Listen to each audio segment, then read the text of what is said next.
шайлоого катышуу проблемасы болуп атат бул. Азыр мен сиздерден бир нерсе сурайм. Бүт камера жазылып турат, камера жазып атат. Кол көтөрүүгө салам, алдабай кол көтөрүп бергиле только.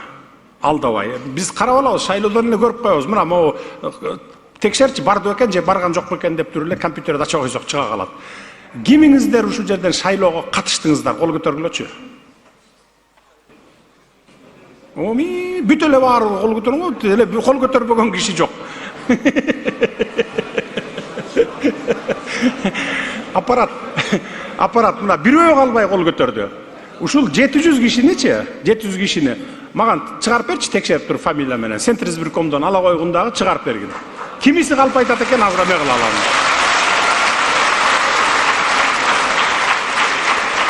Мына бирөө калбай кол көтөрдү, көрдүңөр. Эми ушулардын кимиси катышпаптыр, мага чыгарып бергиле да. Чыгарып бергиле, анан мен эми уят кылбайм, бирок кийинки курултайда мен атыңарды атап айтамын. Мына могул баланча алдады деп. Эмне үчүн сурадым муну? Эмне үчүн сурадым?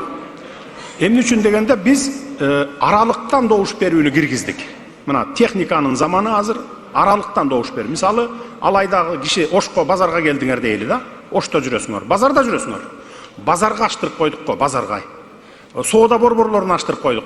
Кире калып туруп 5 эле мүнөт убактыңды эйлейт. 5 эле мүнөт. Ошону салып, Москвада туруп алып, Чикагого туруп алып, Африкада туруп алып дагы шайлагандар болду го мына. Мен ойлогом бир 70% катышат го деген үмүтүм бар эле. 36,7 37%га жетпеген адам катышты. Бирок 200 эле миң мурунку шайлоолорго караганда 200 эле миң киши катышты да, көбүрөөк катышты. Карагылачы, өзүңөр аябай пассивныйбыз дагы эл. Анан депутаттардан сындасак кийин сындайбыз, чимкириктер дейбиз, аркы беркин айтабыз.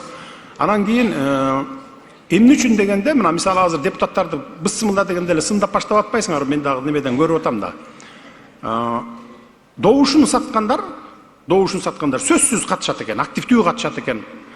Анан кийин баягы добушун сатпагандар, мына мисалы сиздер окшогондор мисалы да, эми баарыңар эмес, мараңарда добуш саткандар деле болсо керек эми. Анан добушун сатпагандар пассивный болот экен да, барбай коет экен шайлоого. Мына элестетсеңер 36-37 деп коелучу, 37% барды дагы, калган 63%-ыңар барбай койдуңар да шайлоого. Активдүүлүк жок да. Ошон үчүн мен өткөндө депутаттарга сүйлөп атканда дагы айттым, балким мыйзам кабыл алабызбы. Милдеттендирүү, ар бир эме барыш керек дегенде. Мына урматтуу депутаттар, мына сиздер да залда отурасыздар, көрдүңүздөрбү, бардыгы колдоду. Мыйзамды ушу бир жазып, ошол жагын бир элди активдүүлүккө чакыра турган, балким жоопкерчилик, балким же штрафпы, же болбосо Сингапурдагыдай бир шайлоого барбай койсоң, кийинки шайлоого укугуң бузулатпы, ушундай кылып бир жолун таап, мыйзам жазсаңыздар, кийинки шайлоодо элдер активдүүлүгүн көргөзгүдөй болуш керек да.